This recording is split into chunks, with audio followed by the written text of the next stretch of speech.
actually. So yeah, everyone, welcome to Students Run Studios pitch meeting.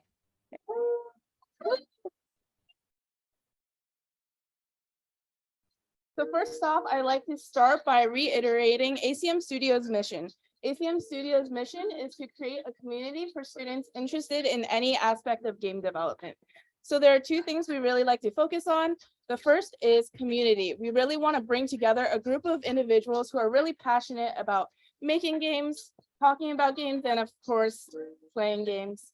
And the second point I wanted to emphasize is that we want to support all aspects of game development, whether you're interested in programming, art, design in games, music, writing, anything else. We want to help support you and help you gain more experience. So, oh yes, I forgot. Sorry. Okay. So yeah, a couple of quick announcements before we start the Students Run Studios pitches. Hello.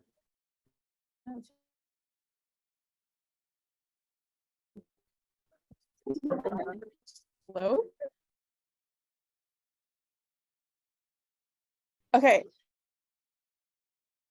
This slide isn't loading, but that's fine. I'll just exit. Okay, this have a few upcoming ACM Studio socials this quarter. The first one is going to be next Friday. It's Studio Boba night. We're gonna walk to Westwood together and just grab boba. You can come with your SRS team or just meet new people. We're meeting at Bruin Bear and we'll walk to Westwood together. Our next social is actually a new type of social called Concept Collab. It's going to be week 4 Friday, tentatively February 3rd from 6 to 8 p.m. at E6 289. So by this time, you guys are going to be starting on your SRS games. So if you're an artist, maybe you can work on concept art. If you're a programmer, you can work on prototyping your game. Anything you want to work on, come vibe with us at E6 289. It's going to be a nice collaborative space and you can meet others.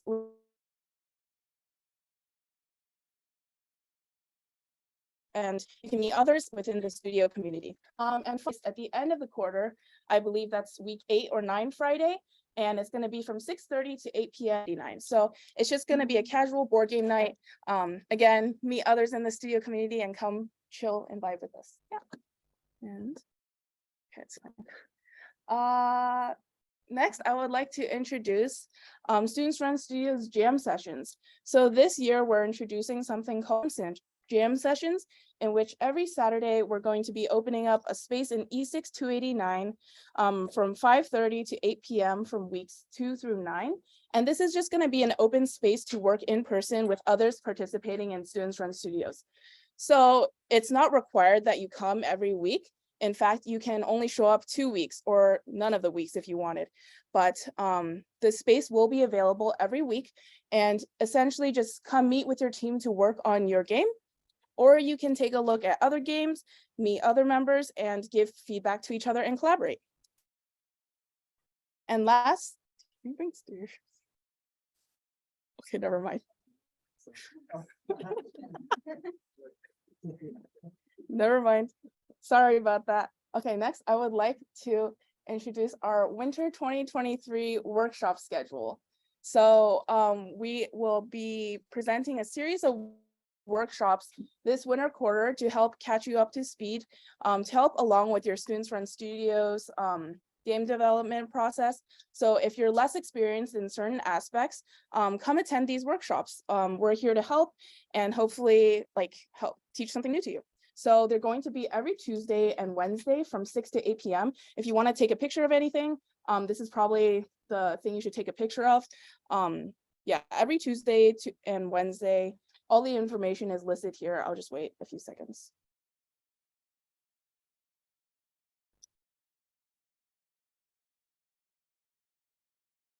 Okay.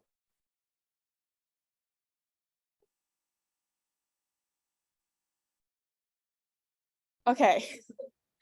So finally, I would like to move into what is Students Run Studios. So Students Run Studios is our ACM Studios flagship program in which, or SRS, we also call it SRS. SRS is short for Students Run Studios, but essentially you'll be learning the process of developing an entire video game entirely from start to finish. So you're going to be working with teams of around 10 students, maybe more, and 1 to 2 team leads.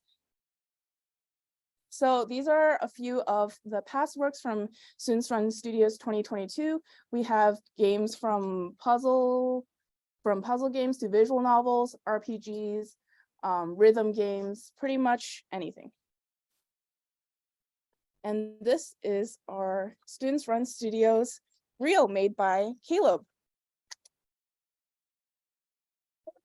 Oh, yeah, right. It's loading.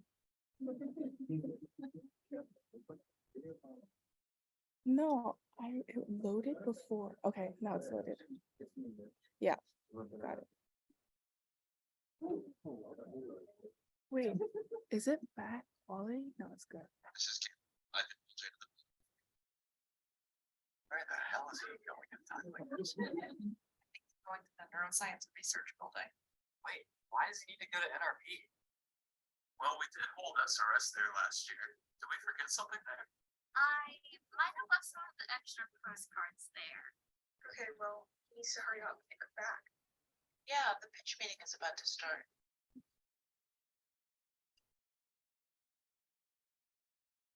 Last year's SRS pitched postcards featuring our amazing protagonist. What better way to end off last year's cycle and kick off this year's trailers to reminisce? Like off the games that you were on.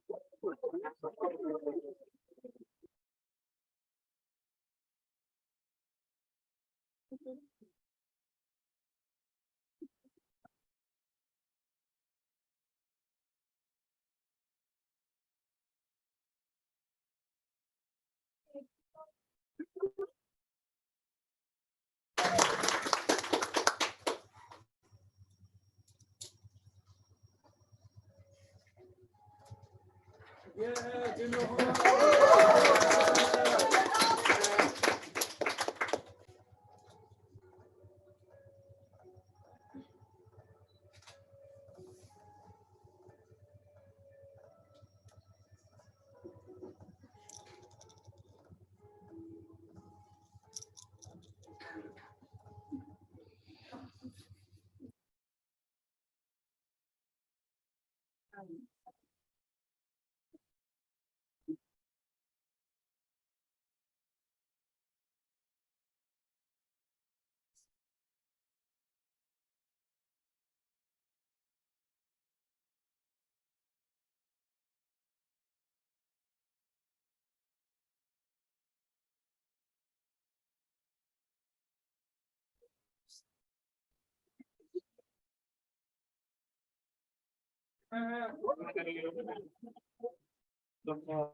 World shouldn't be falling apart like this. Where did all the heroes go? Yeah, keep growing.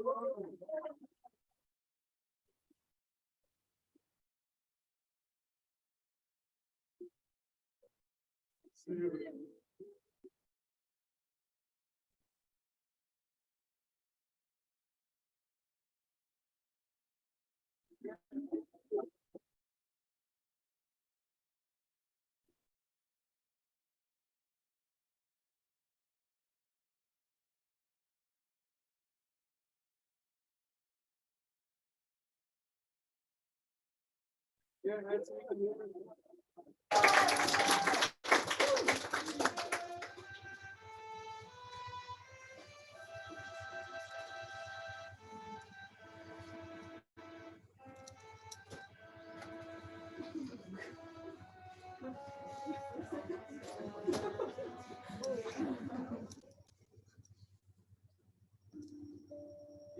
team, you're doing it.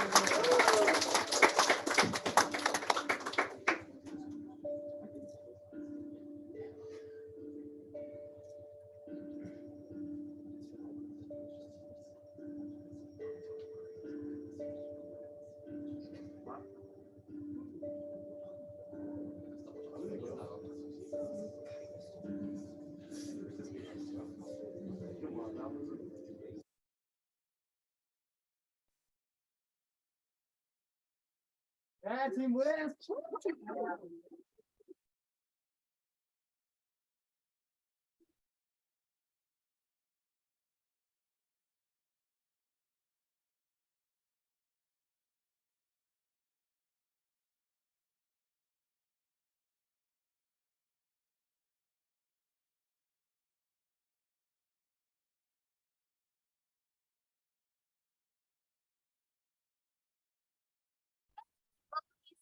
Are you here? Oh, you're asking me on a date? I gotta go for a meeting, but check out this really cool trailer my roommate made.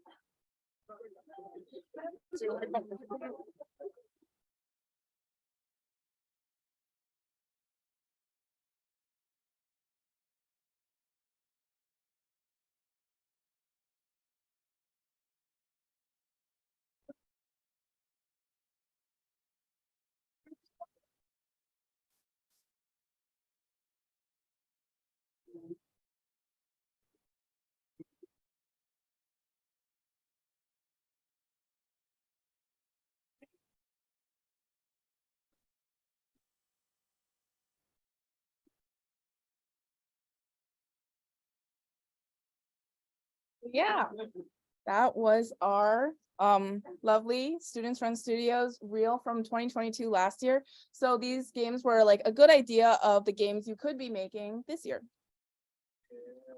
So what do I need to do to participate in SRS? First of all, make sure you've attended a workshop, game jam, or past SRS project. And watching recordings does count. So we have some recordings uploaded on our YouTube right now. So you can check those out and you'll be eligible to sign up for SRS. Also, if you participate in a winter workshop, you will also be eligible to participate in SRS. And second, please sign up by January 15th with your team preferences ranked. The link to the sign up form will be later down in the presentation after the pitches are done. And finally, just be excited and passionate about making games.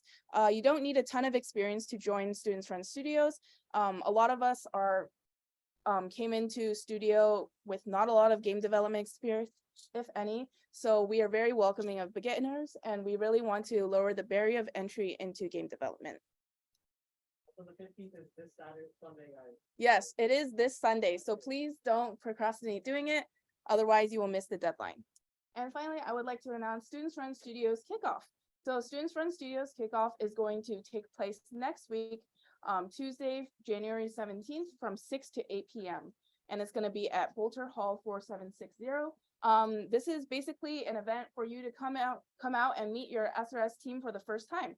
And make sure to let your team lead know if you can't make it.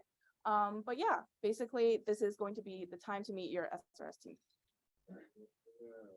And now to the exciting part of the meeting, we are now going to be introducing our 14 SRS team leads, starting off with Team Idol.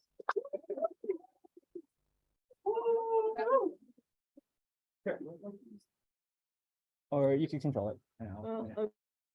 Okay, sure. So we're Team Idol, and we're focusing on a 2D top-down horror game. We also need to introduce ourselves. Yes. Hello, I'm Ray. I use any pronouns. I'm a third-year computer science major. Last year, I worked on Debugger, one of the games in the reel you just saw, with Alexander here. And I'm Alexander. I'm a fourth-year mechanical engineer, he and pronouns. And yeah, I worked on Debugger last year as well. more stuff about me if you guys are interested. So yeah, the main 3 tenets of our game, Team Idol, are that we're focusing on a top-down pixel art experience. So if you're interested in working on that type of art, feel free to contact us. We're working on something that, oh, well, I guess we prefer atmospheric horror over jump scares, but we're not gonna turn down jump scares if you guys want to add some. And we also want to focus on a mystery-based storyline. So whether that be focused on the character or the setting, that's also up for us to decide this course. And here's some of our example ideas. We have some of our inspiration for our atmospheric environments on the right, on the left there. We have some tile maps that I worked on the previous projects in the middle, and It is a mystery what our mystery story will be, but hopefully you will help us figure it out.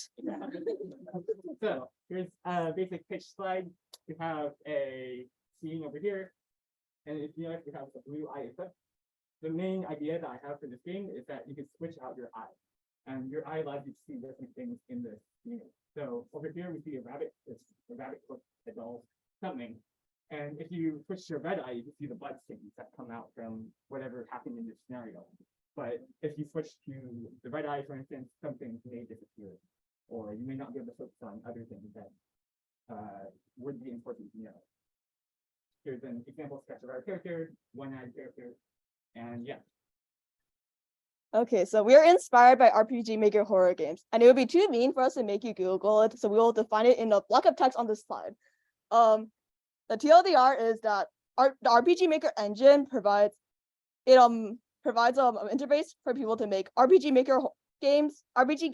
So there are a lot of them solo or just small groups of devs that made games using this engine.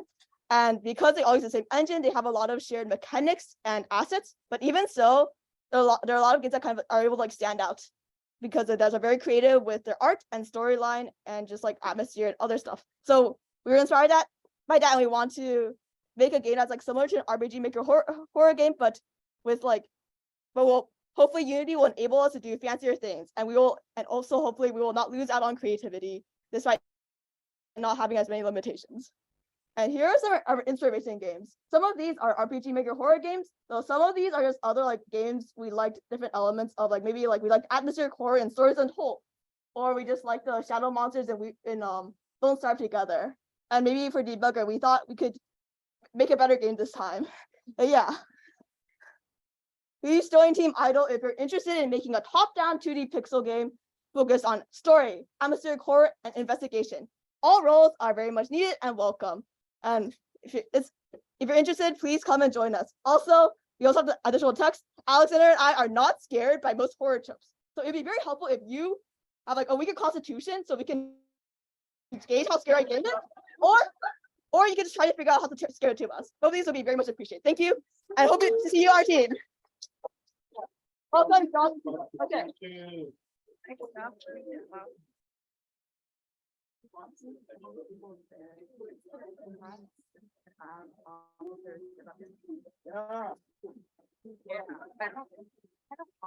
Hello. I'm just gonna get started. This is the timer for me. Hi, I'm Josh Dank. I'm a third-year bioengineering student, and you see him pronouns. And oh, I get to control the slides. That's nice. And I would like to propose to you all Team Delve, and which on the first thing I want you all to know is the skeleton of this proposal is tentative, because my priority is I want the best experience for all team members, and then ever so slightly after that, make the best game we can, you know? I want everyone to be able to have fun, feel comfortable, and learn while making a heck of a good game. And for that reason, the skeleton I made, it's flexible in the sense that if, for example, I say I'm planning on 2D graphics in this game, and you're someone who's like, wow, that sounds like a great game, but I really want to work on 3D graphics, talk to me. We can probably make it happen as long as the group's fine with it, right? So truly, this is a game development process where I hope you'll be able to explore the aspects of game development that you want to. All right. So there's 2 parts to this that I've loosely defined as the wilds and as the home base. And the wilds, you're going to go out and collect resources for your home base. And for the gameplay loop here, I based it on Hades, which is initially a very, very, very hard game. Every time you venture out, you go out and you die. And but as you learn and get better and upgrade your character, you kind of unlock an easier mode, and that allows the player to kind of get this like a feeling of mastery over the game. And that feeling of mastery is something that I really want to, for the player, something that I really want to try and pursue while making this game. Combat is tentatively, as I mentioned, going to follow a 2D Souls-like structure that rewards timing, positioning, and resource management, kind of like Hollow Knight. The home base. The home base, you'll take the resources and develop infrastructure, shop for consumables, upgrade equipment. And now that might sound very generic, and that is because it is.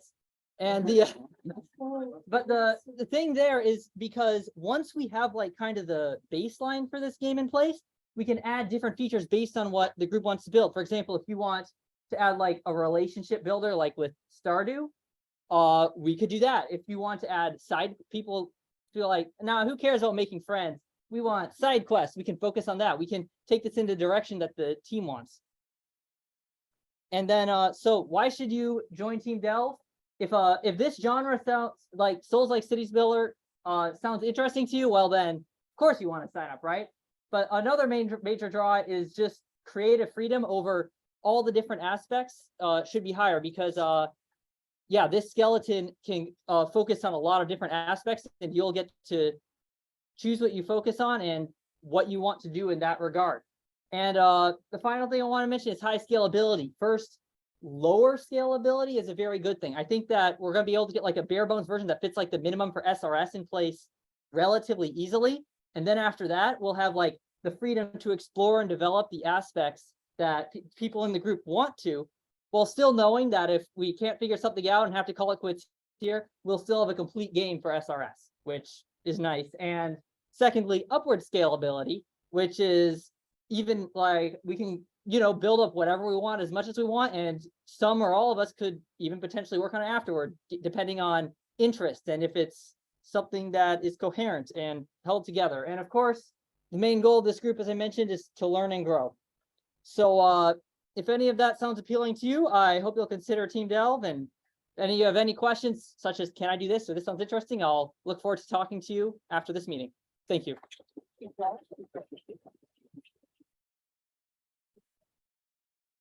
Next, we have Kyle.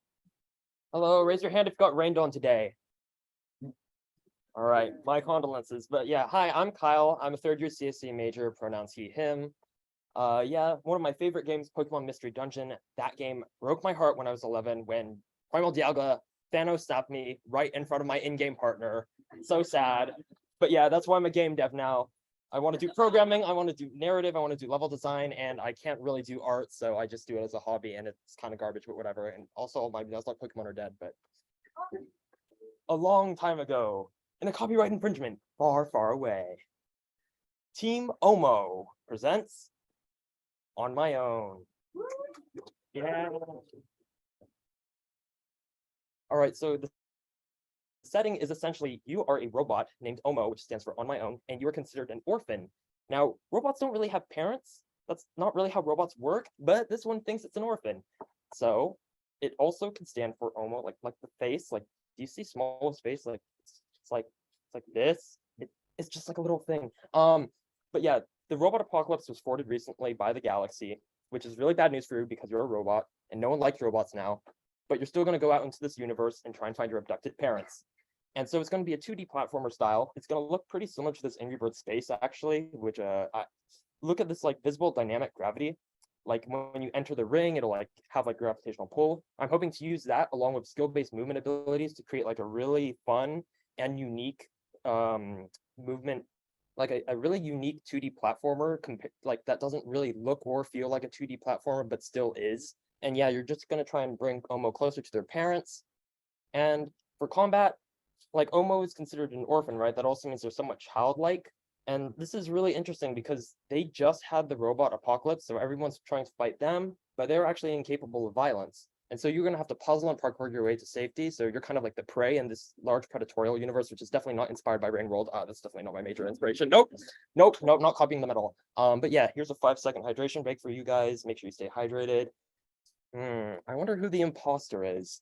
All right, well, anyways, for art, we're going to be focusing on easily distinguishable outlines and an emphasis on geometry. That's because when you need to build an entire universe, that's not exactly easy when you're making really complex looking art for your base characters, but we will have room for all sorts of skill expression in art for epic cutscenes. We got Unity animations, we got custom music, sci-fi, lo-fi, although I don't really like lo-fi, but I know you guys probably do.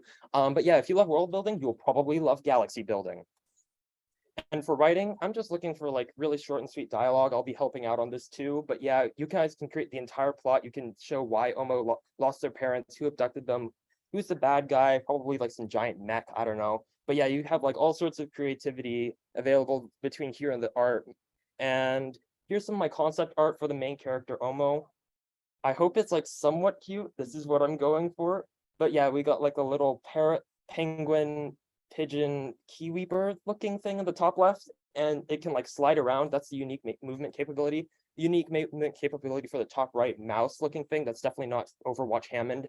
Yeah, that one's like a wrecking ball, and it can like attach itself and also just use its tail to like propel itself like a giant lever, I guess. I don't know. It was kind of inspired. Those two were inspired by BB-8.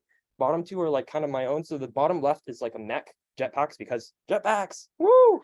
But yeah, and then bottom right, we have a raccoon who can detach its tail like a lizard as a distraction tactic. So all of these like lead to different gameplay scenarios. So I'm hoping you guys can help me with the creativity on this.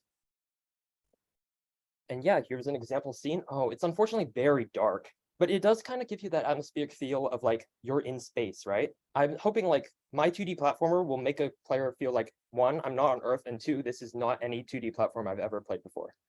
But yeah, S'more has wares if you have ground.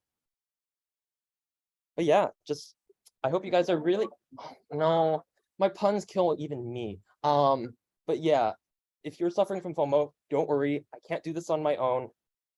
I punned twice there. I hate it. But yeah, it's about learning and self-expression. So feel free to join the team if you're in any way interested in sci-fi. There's a lot of these things in this pitch slide that I can, change around if you want to. Doesn't have to even be like a robot main character, but if you're interested in joining, it's Team Omo. Sign up on the Google form quickly before it closes. And yeah. Thank you, Kyle. Next, we have Team Bolter. Hey everyone, this is Team Bolter. My name's Cole. I'm a 4th year computer science major, pronouns he, him. 2 years ago, I worked with Sudarshan on Screech, and last year, me and Bella did UC Love. Hey everyone, I'm Sudarshan, pronouns he, him. I'm a 3rd year electrical engineering major. 2 years ago, as Cole said, I worked with him on Screech. Last year I did Food Fight, and that is the creator of Elden Ring.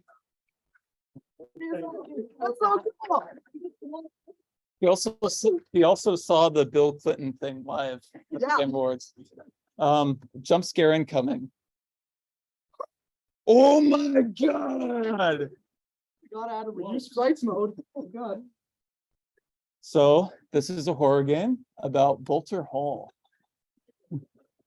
What is Boulder Hall? It's the engineering building, a lot of classes in it. I took a class in it today. It's got a brutalistic engineering style, so which is why, it's considered to be a little creepy sometimes. It's easy to get lost in. Many of you have gotten lost in Boulder Hall. It's kind of scary. Named in honor of UCLA's first dean of engineering, and it's where the internet was created, which is pretty cool. And that's where the ACM Clubhouse is, so we love that. But that's just what they want you to think. What really is Bolter Hall? It's a non-Euclidean liminal space. Is it a building haunted by the ghosts from the kilobyte of 87?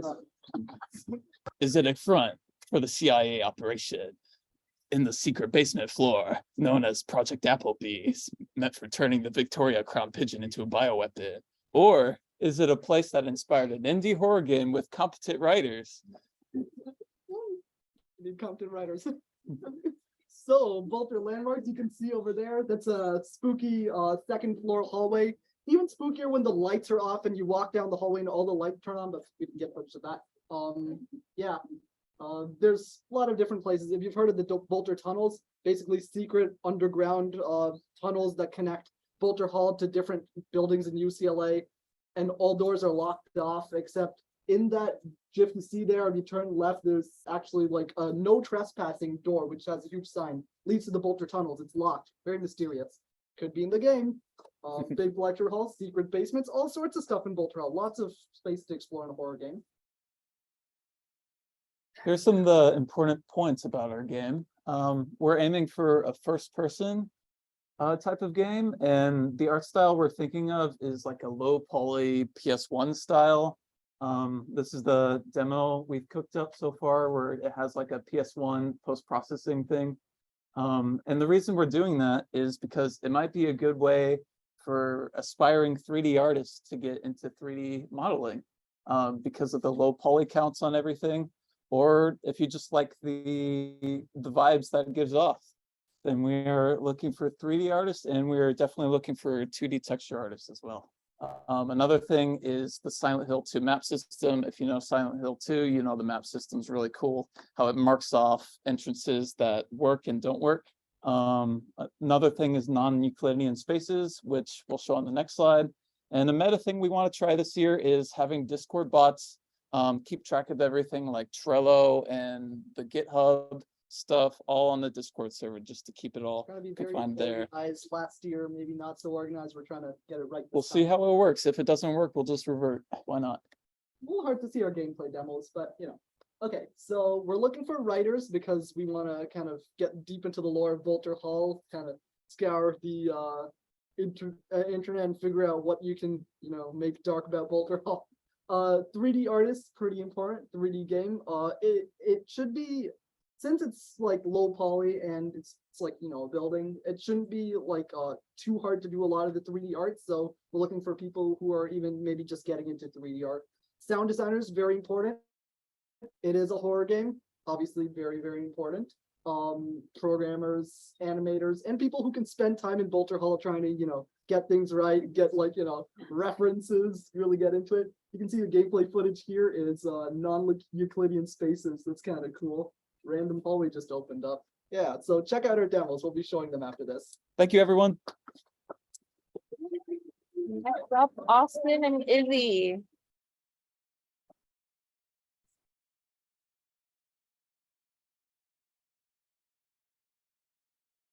Hi guys, we're a team Atomic Game, also known as Team UG. Great. I'm your first lead, blocking red flag number 1, Austin Law. I'm a third year CS major and I play League of Legends. Hello, I'm walking red flag number 2, Izzy, pronoun she, her. Yes, I'm a gotcha addict, third year, also CS major, but the better CS, Cog Sci. And I will be your art/creative lead this year. Yeah, so what is our game? In essence, we want to make studio's first mobile rhythm gotcha game. The sort of setting that we want to have this in is cyberpunk, kind of like the vibe of the picture right here. And then we want to have characters based on the 12 Chinese zodiacs. We have a music demo created by the amazing Austin, not this Austin, but a different Austin, which we'll play after all the presentations during the Q&A, if anyone is curious. And yes, important game features, we will have waifus and husbandos. So a couple of our inspirations. So these two are like gifts of like kind of like sort of the gameplay and like something, because of course it's a gotcha game. So the most important part is gotcha. But a couple of our inspirations are like are pretty similar than gotcha games, such as Project Set Guy. I know people over here play that game, and also Banging Girl Party and Ensemble Stars, which is you guys play a lot. So basically classic rhythm game kind of stuff. That's when it comes out. Can't do that hard, guys. Yeah, okay. And then I want to talk a bit about our card system concept. We're gonna have 3 stars or 3 rarities. The first star cards are hopefully gonna be in this derpy sort of meme chibi style, no background, pretty simple. 2-star card art will be like you see here, a simple pose, simple shading, or no shading at all, depending on scope, and a simple background. And then 3-star card art is where hopefully the artist can go ham on creating amazing artworks. Yeah. And then here is some concept art. I know it's really scuffed, but it's okay, guys. It's concept art. So yes, everyone and anyone is welcome. We are looking for guest artists. So if you're interested in maybe contributing some 1-star chibi art, you are welcome to join as a guest artist. Come say hi during Q&A. Or if you have questions that you think of later, feel free to DM us on Discord. Yeah, that is our presentation. Thank you for listening.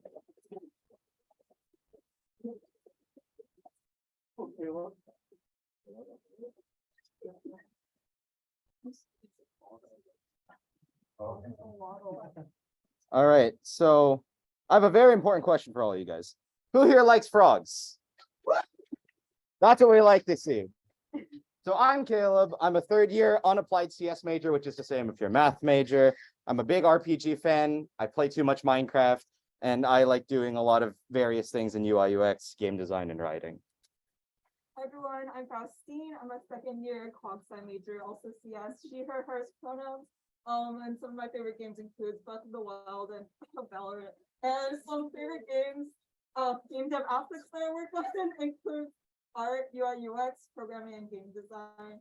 Yeah, and I look forward to meeting with them. So here's kind of like a concept for our project. We hope to create this very colorful pixel art style Metroidvania, and here's some cool art made by an alum of UCLA, Connor Webster. And yeah. So if this vibrant, colorful thing was too happy for you, I have just the thing for you. So the main character is a young man who was a former treasure hunter with his twin sister. However, on their most recent adventure, in a tragic moment of sacrifice, she sacrifices herself to save her twin brother.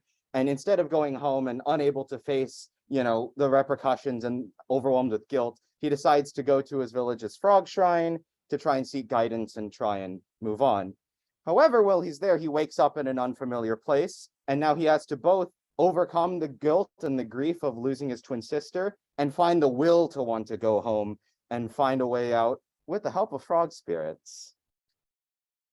Yeah, and regarding the gameplay, we hope to make it a Metroidvania in which you obtain the different blessings of frog spirits that will grant you different color-based abilities. There will also be a lot of puzzles designed to kind of encourage exploration and also push the limits of the gameplay mechanics that we do come up with. And we also hope to create bosses that are memorable, challenging, and also thematically inspired. Maybe they will be a part of how the character comes to terms with the loss of his sister. And we also hope to create a satisfying sense of progression and also make it speedrunner friendly. So to give a bigger picture here, we have some inspiration. We're looking for a 2D pixel art style, as aforementioned. Anywhere from the bright and cheery, colorful, as we saw on the first art slide, but also anywhere in between that and some darker tones in, say, Shovel Knight and the campfire scene. We're still determining a palette, but color is going to be very important for the puzzle mechanics and gameplay, as well as the general aesthetic and tone. In terms of music, we're thinking something kind of like 1,000 Leagues Below from Shovel Knight, if you're familiar with that. That's the Iron Whale theme, that water level. For bosses, and we want to have an air of mystery, so like the Reggie theme from Ruby, Sapphire, and Emerald. And Celeste vibes, because Celeste has great music.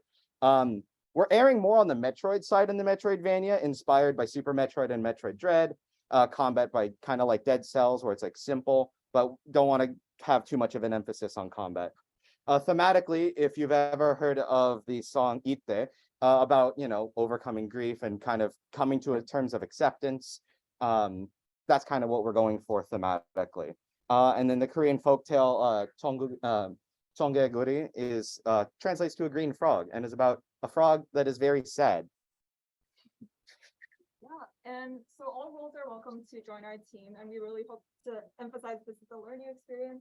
So here are some possible roles that you might be working on if you join our team. We have design, art, sound, and programming. And if you still aren't convinced, here's some more frogs. And if this still isn't enough to convince you, the previous slide was slide 69. I just want that to be known.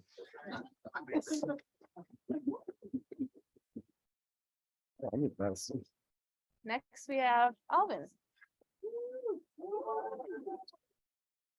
All right, this is Team Capsule. It has nothing to do with pills or medicine. I'm gonna go fast. There's not a lot of time, so hold on to your seats. Let's go. Next slide. Okay. ACM Studio, thanks for the follow. My name is Alvin Choi. I'm a third-year cognitive science major and philosophy minor. These are the games that I'm playing right now. And fun fact, my winter break sleep schedule got kind of bad, but it's hopefully gonna get better in the next few days. We'll see. Next slide, please. Okay. This is the essence of Capsule, but before I read this, I'm going to give a TLDR. Basically, what I want out of this game is something that is satisfying, something that is therapeutic, stress-free, escape from reality. I want a game where you can vent out your angers, reflect on yourself, reflect on others, and you get to store that so that your future self can look back and see the goodness that you were in the past and how much you've improved and all of that. All right, let's go. Everyone's got something to say. Everyone's got something to show. Everyone's got memories today that tomorrow may have nowhere to go. Everyone's got struggles, a need for advice, encouragement, wisdom, a peek into the light. Everyone gets lonely. Everyone gets lost. Everyone's got a reason to put their day on pause. Everyone's got a reason to stay in the fight. Everyone's got authority to say what feels right. Everyone's got all the materials they need to build their very own capsule. What is Capsule? Capsule is a box. Capsule is a store to store our stories and memories and more. And we can return to our capsule to recover and zen whenever we got what everyone's got. Once again. Next slide, please.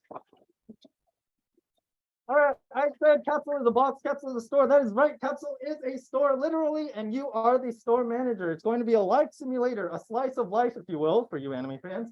As the store manager, you're going to tend to your store to your satisfaction. You're going to be given a variety of tasks that are stress-free, feel good, satisfying to complete. And it's also going to include customization, a chance to organize the store and the way you see fit, a chance to make it look as cool as you want it to. And as you're doing your tasks, you're going to hear stories from people of all walks of life. There are going to be random people, not random people. They're going to come up to you as you're doing your task, you're chilling, and they're going to share their unique perspectives. And as they do that, you'll also have a chance to share your own unique perspective as you offer your own words of wisdom. We're going to give a chance for you to write down reflections on yourself, give advice, encourage others so that later when you go back to the game, you can see all the advice that you gave to them and you can apply it to yourself and feel good. It's a feel good game. Next slide, I think. Okay. What this could look like. Basically, you could wake up, write in a diary, go to a shop, or your shop. You're given a list of things to do, you just do it. And then you get a chance to customize your store and the cycle repeats. During this gameplay loop, which is not final, there will be cutscenes. Maybe you're running to the store and you bump into someone. Maybe you're doing your task and some old lady comes up to you and asks where coffee is. I don't know. And there'll also be lots of customization. So at the end of the day, we want our players to ask each other, what's in your capsule? All right, next slide. Some final inspirations. The atmosphere. In terms of atmosphere, after a long day of work, pulling out the weeds and working on your house or playing mad rhythm games, you get to go to the cafe, take a break, relax. That's the kind of atmosphere that I want. In terms of experience, unpacking and power wash, the satisfaction that you get from completing a mission in these games, if you played them before, it's just feel good. That's the kind of experience that I want. Next slide. Okay. All right, who can join? You can join. All skills are welcome. You will determine what's in everyone's capsule. You'll be able to provide your own unique perspectives into the NPCs, into the characters. Power. Why should you join? If you like thinking about life or others' perspectives, if you want to learn about customization in a video game, if you want to work with a simple, clean, satisfying aesthetic, if you are human, or if you want to make the most game in studio history, please consider joining Team Capsule. Thank you for watching.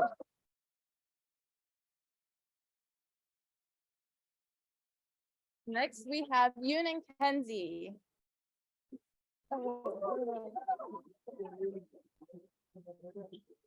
Okay, hello everyone. We are Team Coda. My name is Kenzie, my pronouns are she, her, and I am obviously a team lead and people person. Game-wise, lately I've been really into Minecraft, specifically modded Pixelmon. So if you're interested in my server, we can also talk about that. Hi, I'm Yoon. I'm the other team lead for Team Coda. I am the head programmer and I am the resident one-shot fanatic. Fun fact, I was the team lead of Team Whist last year, so this is my second time. Okay, we're doing something a little different. We are making a game for the Playdate console. It was released last year in April.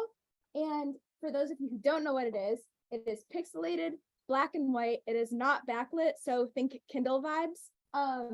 It has really quirky input, has a little crank, kind of Game Boy-esque, really cute. So what are we going to make on the Playdate? Our concept is to make a sort of rhythm-based fighting / puzzle game. Some of our inspirations are Patapon and Underhero, where basically you're having this kind of back and forth between either the environment or enemy, where you play a stanza and then they play a stanza, and the fight goes on until either you win or you lose. Input-wise, we want to really replicate something like Ocarina of Times, like Ocarina system where you play songs, and yeah. So who do we need for our project? Literally everyone, like every other team. So for artists, we are looking for 2D artists interested in mainly black and white art because the Playdate only supports black and white. It is very Game Boy-esque in that way. For programmers, the Playdate has a specific API that only works in Lua. Don't worry if you don't know what Lua is, we will teach you everything. I have spent hours trying to figure out their code. For our dev environment, since we don't have a physical console right now, we will be working in an emulator. But in spring quarter, Kenzie has already pre-ordered the console, so we will be able to test it in person on a real handheld. Musicians, this is a rhythm game. We need music.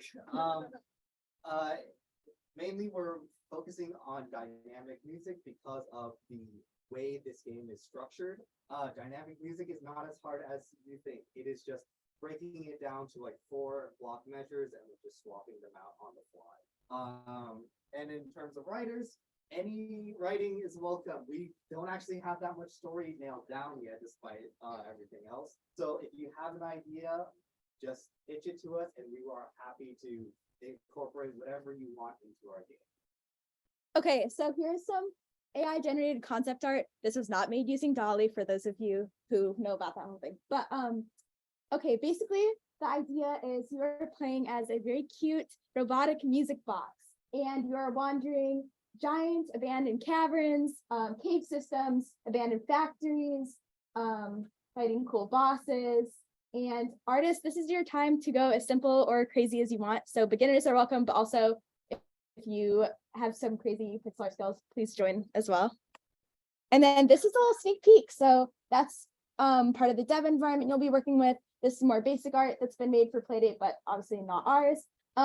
There's also a link to the mood board in these slides for those of you who want to get a better idea of the vibe, because obviously this presentation is short. And then Unionized Discord. So if you would feel more comfortable reaching out to us there, you have questions, please do. Thank you for listening and please join Team Coda.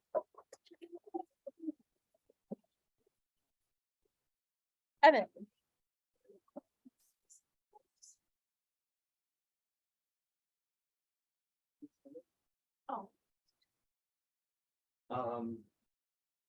Hi, my name is Evan Ibarra. I use he, she pronouns. I'm a third-year film major concentrating in screenwriting and digital media. I like Codar. Here's some fun facts. Yeah, that's me. My team is pitching Project Daydream. Essentially the premise is a turn-based RPG about a young girl traveling through the liminal space of the afterlife, tasked with helping the deity of this realm get reunited with the lost denizens. With their lost denizens that have left them out of like fear and like emotional issues. Features, I really love turn-based games. I know like sometimes they get like a bad rap because they're kind of boring, but I love the pacing of turn-based games and the simplicity of it. Inspired by a lot of classic RPG aesthetics and mechanics. Basically, a lot of this game is going form-wise back to basics, but then building creatively on top of basic form and kind of using the simplicity of a form to accentuate and really build out visual aesthetics and narrative, and even audio. Experiment and narrative driven and experimental visual language and artistic direction, as you can tell by these quirky little slides. Inspo, I love all of these games so deeply. Off is, if you haven't played it, is a French RPG game. It's, I don't know how to describe Off. It's a beautiful game. It came out 2008, and it's basically you play as Batter, who is you're the protagonist and the player character, but is not necessarily the protagonist. You can be the antagonist. Hylix is a game that came out in 2015. There's also Hylix 2, which came out in 2020. Do not like it as much. It's fine. I like this. I like how quirky this is. And then there's Lisa. I really love Lisa, and basically kind of like the experimental visual aesthetics of each and more of the experimental audio of Lisa and the kind of combination of using like visual motifs to communicate like themes of trauma and like emotional state. This is some concept art that I made in the past. This is like a concept of like a player character. Basically, the in-game sprite would be much more pixelated, but then enlarged out into like larger, more detailed illustrations. This is like a deity concept. I forgot that there's tits. Sorry. And then this was like concept art of NPCs. Basically, each denizen has a kind of level realm that is like kind of, I came up with the idea of like formulating around different fears that this denizen has. And this is kind of built around a fear of hospitals. That was based off of that's something my friend was telling me about. And so basically the fear was like a miasmic illness is the major boss, but then you have all these different NPCs that kind of transform over the time of every level. Mood board. I don't know. This isn't really a mood board at all. Basically, the visuals I'm really interested in like high saturation color and alias pixel illustration. That means just like very straight up straight pixel illustrations. Kind of like that. Those are some weird paintings I did of Noam Chomsky for some reason. Yeah, I did like several of them. I was bored, okay.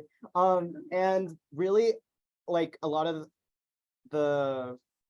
while I want this kind of in pixel art, I'm really interested in any application. It could be, while a lot of turn-based RPGs are top-down, I kind of am really interested in playing with the form as it's visually representative. Like, I really like 2.5D, which is really cool. I'm down with whatever artists are interested in. Story-wise, it's kind of exploration of mental health struggles and fears, really based in like the simplicity of morbid fairy tales and fairy tale basics, like Grimm's fairy tales, for example. And then concepts, non-Christian concepts of death in the afterlife, specifically more in Judaism, at least because I'm Jewish, and Jewish concepts of death are really fascinating. And then in Polynesian mythology, specifically Hawaiian mythology with Pele and kind of like vengeful goddesses. And this is, yeah, music. If you like Moog synthesizers, please just talk to me. Like I love Moog synthesizers. Why join? You like creepy fairy tales, you like horror, you like RPG Maker games. Ray already defined that. You like avant-garde games. Oh god, you can't see that. And most importantly, you like stories and the power of games as a medium. Yeah, join. Yeah. Last thing, if you join, get invited to my birthday party. So that's that. Next, we have Calvin and Bella. All right, I got it. Okay, got it. We got it. I don't know if people will be able to hear it. There's no microphone. Okay, well, pretend you guys in the back can hear like the French music that's playing. Okay. Okay. Hi everyone. We're Team Baking. Hello. So let's just get started. Introducing ourselves. My name is Calvin. He, him, his pronouns. Fourth year MIMG major, history, and global health minor. I was a DKH lead for last year. My fun fact is that I need emotional support. And, Moving on. okay. Hi Bella. My pronouns are she, her, hers. Last year I was the what was it? Creative co-lead for UC Love with Cole over there. I like him. We're just trying different things this year because I can't do horror games. And my fun fact is that I really like Brown. Alrighty, so let's talk a little bit about our premise. So our game involves you running a bakery in a beautiful Mediterranean inspired setting. So France, Italy, Spain, that sort of thing, right? And also, we would like you to run this bakery. You're going to be mastering recipes for breads, pastries, foods, whatever French people eat across the world. After a busy day of girl bossing, you can use the funds collected from your sales to upgrade your business. And after that, you can make choices about friendships and resilience that impact the storyline in a visual novel format. Awesome. And did we forget to mention? You're being occupied by a foreign power. You thought this was going to be normal? No, life's too short to pretend to be normal. Okay.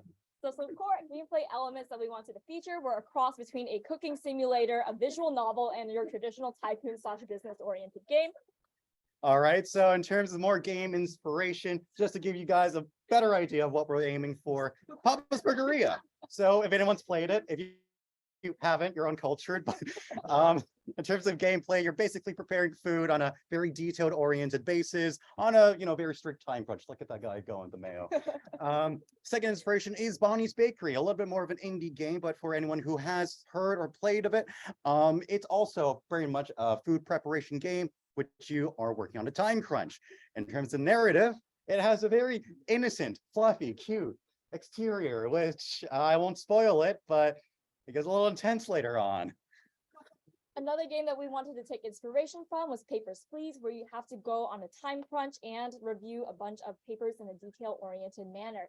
And of course, one great thing about Papers, Please is that any minuscule choice you create has a gigantic impact on the wellness of you, your family, and the state. We love the state. Anyways, visual. Oh, yeah, that's you. Oh, yeah, that's me. Okay. So what we wanted to go for visually, this isn't set in stone, so if you have any input, we'd love to hear it. We wanted to go for kind of like a light textured kind of feel to the game. So like you can see here with the watercolor art that we have here, there's like a lot of texture to it. We also wanted to go for backgrounds to reference a lot of real world locations and potentially use some photo bashing to base our backgrounds off of. So in terms of music, as you so lovingly heard earlier on, we are aiming for more of a European or a Mediterranean style cultured themes. So you might hear accordions, flutes, mandolins, or more orchestral based pieces. In terms of more tones and moods, we're looking for warm, calm, and collected, very homely sorts of things. Generally less intense. So no Call of Duty percussion mashing or whatever that stuff is. Also, concept art. You like anime girls, right? We got anime girls. And we got bread if you like carbs. All right, so, and just to conclude, reasons to join. You like baking. You like visual novels. You like tycoon or business management games. Maybe you like historical settings. Maybe you like France or Italy just a little bit too much. Or maybe you were on Do No Harm or UC Love last year and you still love us. We still love you. Don't answer that. But that's it. Thank you for listening.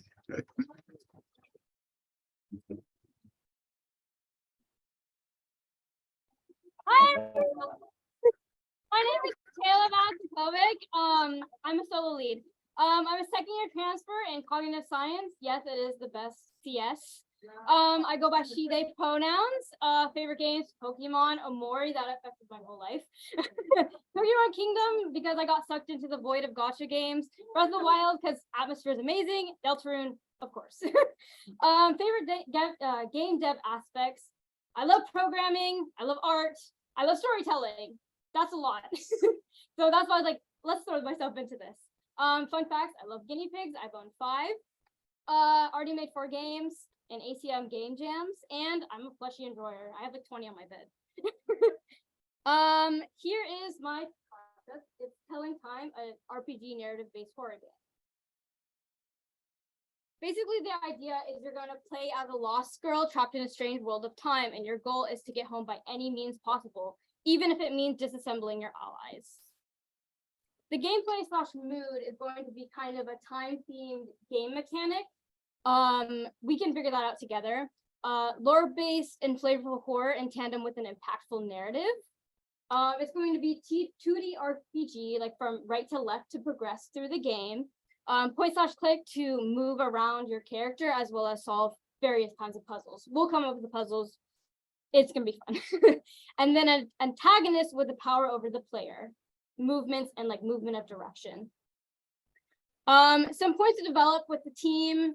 Whether we want to have a color palette or no color palette. With a color palette, it'd probably be limited to browns, whites, grays, blacks, and green for like impact in the narrative.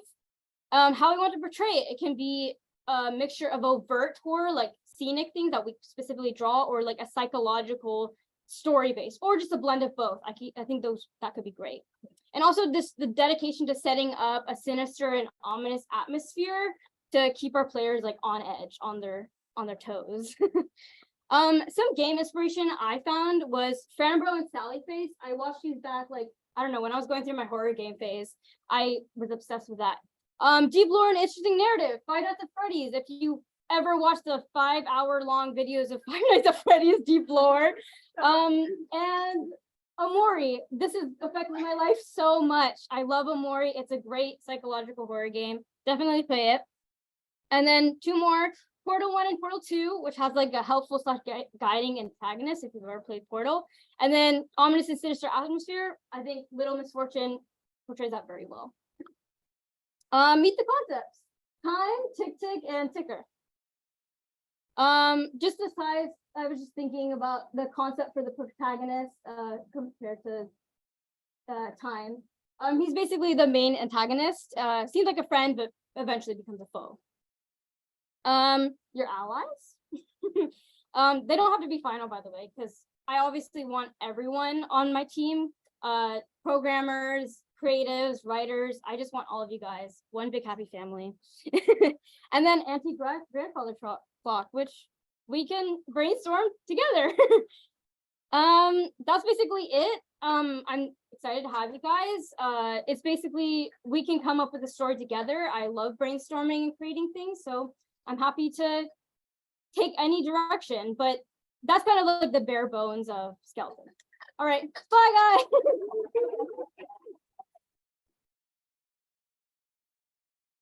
Next we have Jeff.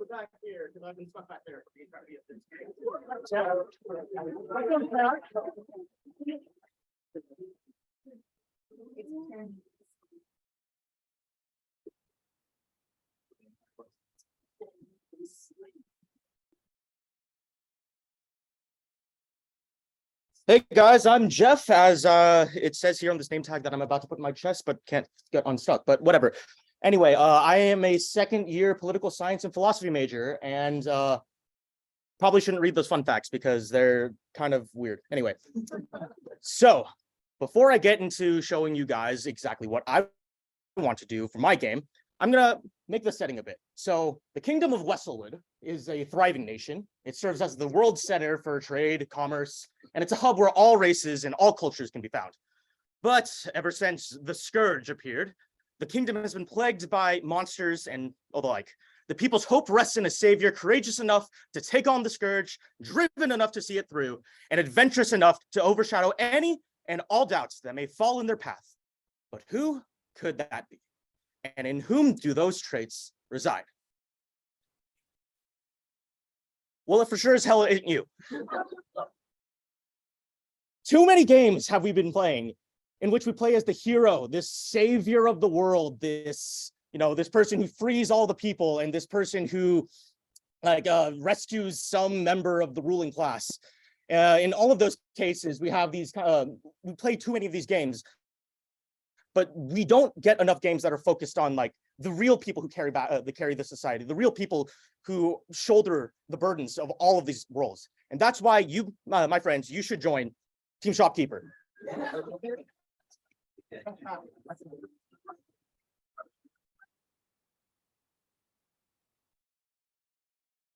You see, my friends, as Morshu here very much wants you to join as well, the shopkeepers are the real backbone of our society in these make-believe adventure game worlds and the like. And they have their own adventures as well, and they kind of get a lot of crap. If I'm being completely honest, you guys have played enough adventure games to know exactly how these people end up. They supply you with all of their weapons, all of their items, all of their food, all of their supplies, all of these armor that make you able to excel in these games. And what do they get in return? I don't know. You're able to sell them all of your bottom tier supplies, all the stuff that you don't need. You buy out all of their supplies so they can't sell to anybody else. You stand on their tables. And essentially, yeah, all of that other stuff as well. And sometimes you just straight up steal from them, like you do in what was that? That one Zelda, Link's Awakening. That's right. You could just straight up steal from them. So they kind of get a lot of crap. So this is the game in which we can give them finally the credit that they deserve, and finally let them exceed and star in their own right. And so in this game, we're once again, as you are the shopkeeper, you're going to have to take part in mini games. And I don't have them listed here, but here's some kind of examples of kind of some stuff that you would see and how these mini games would be going. You would play these mini games in order to chop wood, to cut stones, in order to cut stones, to squeeze herbs and all of these things to make these gears, all of this gear and all of these weapons and all of these potions and stuff like that you'd be selling to the hero and selling to the random townspeople around the city, essentially. And I don't have it listed here as well, but these games are going to be really, really hard. They're not going to be easy. They're going to be as painfully difficult as possible to show you the labors that go into these processes in order to make these gear, and allow you to appreciate the small intricacies that we kind of just pass over. Oh yeah, and fishing. Every good game needs a fishing minigame. Another good aspect of that would be present in this game is haggling with customers, and especially your heroes. You're going to want to squeeze every penny that you can out of them, because especially after you put in all of that labor, all of that work into making these gears, to have them, come back, like some hero, quote unquote, come back, take your hard work, your laborious sword that you just spent, 10 hours making, and then just go and kill a slime and destroy it. You're going to want to get every penny out of that. So you're going to want to do that as much as possible, but also in a way that you want these customers to be coming back. So that is where the balance in that haggling aspect of the game also takes place. I have no idea where this game comes from, what game this comes from. I looked up haggling on Google. This dude is is he? I don't know, but I don't know. But anyway, those aren't the only things that you'd be doing in this game particularly. Here's just a few other things that you could very well do in this game. You can hire locals as employees to make the process easier. You can support heroes on their quests to sponsor them for publicity. You can strike deals with neighboring farms and mines to optimize supply, making the process just a little bit easier. You can franchise. You can open multiple locations and start making more and more money as you get more and more successful. You can drain the natural resources and create artificial scarcity. And in that sense, you can start driving profits up. You can buy out the competition and create monopolies, because in that way, you can start charging things at a higher price, and there's no competition for you to incentivize you to bring that down lower.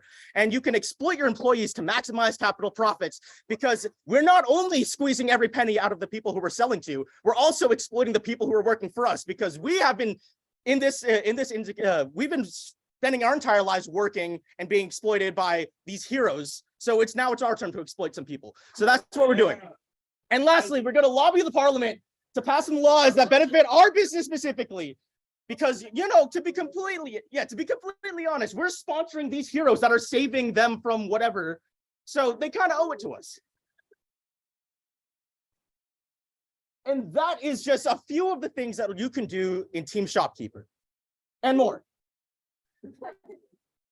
I don't have a thank you slide because they didn't tell me to put one, but that's it.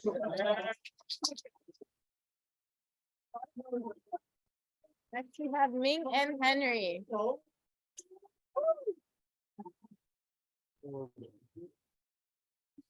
Hey guys, we present to you our idea of Xingchen, which is a game about the mastery of the mind. Little introduction. My name is Ming. I'm a second-year comp sci student. I began using Unity pretty much last year. I took a tutorial in 9th grade and then stopped using it because it was bad. But those are some of my favorite games. Out of the interest of time, I won't elaborate. Just I'm the second co-lead, Henry. I started coding about 4 years ago, but it was sort of on and off, so not really too big of a difference. To my favorite games. Yeah. Unfortunate league player.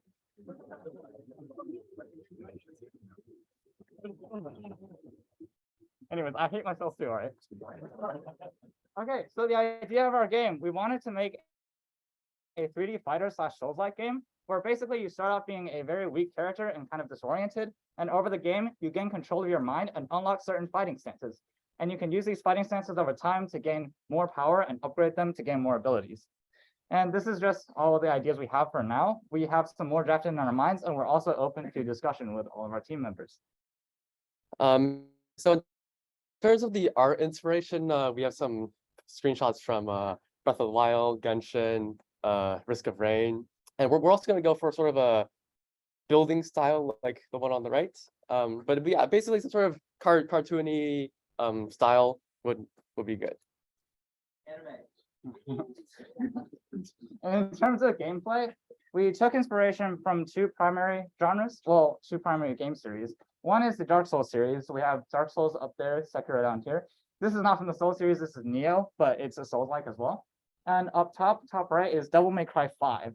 So we wanted to take inspiration from the Souls series, mainly the bosses, where attacks are punishing for you and the boss, and the stance switching for Dante from Devil May Cry 5 to introduce a little bit of a combo system that you can use to spice up the gameplay.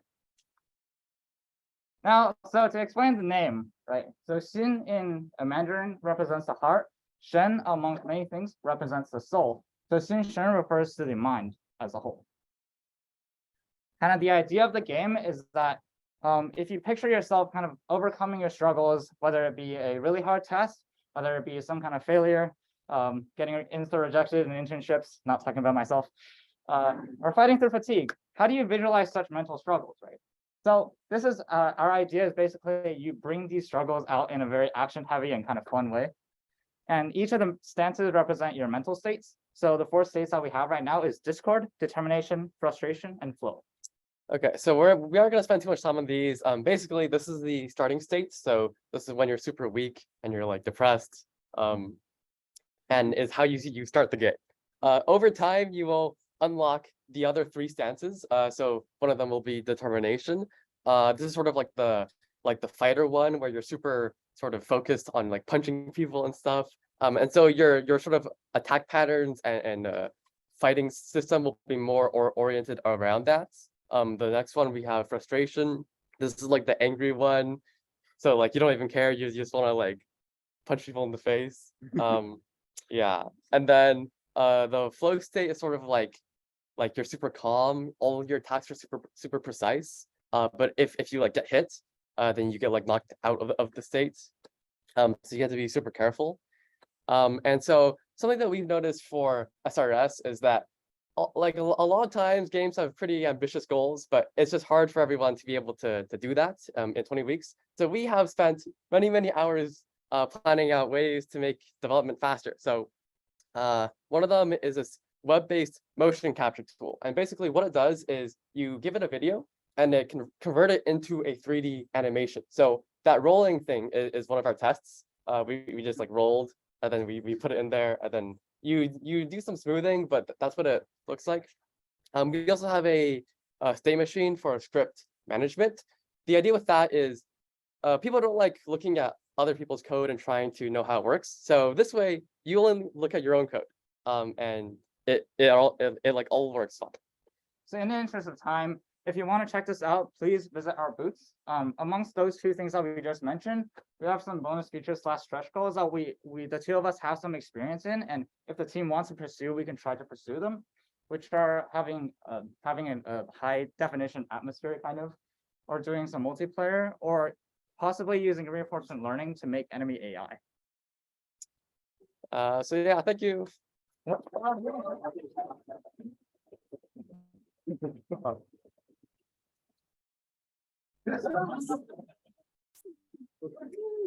So cool, eh? Yeah. All right. So the name is tentative. I just need to think of a team name. But basically, this game is going to be a 3D based control puzzle game. a little bit about me. So my pronouns are she, her. My name is Colette Schwager. I am a second-year computational and systems biology student. Some of my favorite games are Jazz Punk, Plants vs. Zombies, Minecraft, and if you want to know the rest, you can come to my booth. So the story here is that you are a robot pretending to be a foreign exchange student, trying to fit in to regular human society. Yet a few challenges stand in your way. Every time you touch water, your controls go a bit haywire. And the goal is to act as normal as possible by very quickly readjusting to the new controls. You wouldn't want the people around you to get too suspicious, because if they do, you could be discovered. Now, I want to explain how the controls are going to work, because conceptually it is a bit difficult to just talk about it without graphics. So at a lower difficulty, you're trying to do regular tasks like cooking, or you're in a lab, like a chemistry lab, and if you spill just a little bit of water, the controls for your left and right hand would switch. For example, if the WASD keys were controlling the left hand, plus a little water, now the arrow keys are controlling it. And you have to really quickly readjust this. But at a higher difficulty, only particular keys would switch. Now, this is kind of like a demo of what I was thinking this game would look like. It is a first-person POV, and the controls would be on the left and right hand, and the suspicion bar would be on the right. Right. So the more suspicious you are, the more the NPCs around you are going to like. They can boot you out. They can call you out as a robot, and you wouldn't want that to happen. So try to follow the tasks as closely as possible to not make any mistakes. Now, some of the features of this game are going to be broken up into two, the story and the gameplay. Now, the story, it's basically a plot-driven game, but it doesn't take itself too seriously. So I want there to be a large element of humor. But the gameplay would focus around suspicion, the controls, and the character interactions, because as you make mistakes, suspicion would grow. But to avoid that, you have to try to readjust your new controls, and talking to the characters around you can help convince them that you're actually just a cool, like, international student, not a robot at all. And some of the inspirations behind this would be the style and the humor would be based on jazz punk. The mini games could be like some like control action based games like Cooking Mama or Soup Pot. You have to do things in this game, but the controls are kind of janky, like an Octodad, Surgeon Simulator, and Goat Simulator. Now roles, we need all the roles, honestly. Everybody is welcome. But I did want to emphasize that this is a plot-driven game. So writers, if you think that you're good at comedy, or if you're just a really funny individual, please join. I do need a lot of comedy writers to make this a very like plot-driven game. And yeah, that's basically it. All of these like plans are tentative, and I'm willing to change them as the team gives me their ideas. And yeah.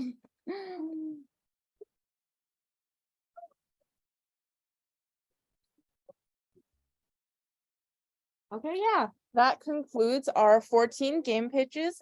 So thank you everyone for coming. Hold on one second. So now we're going to move into the second half, which is just the last 30 minutes, just a breakout and Q&A session.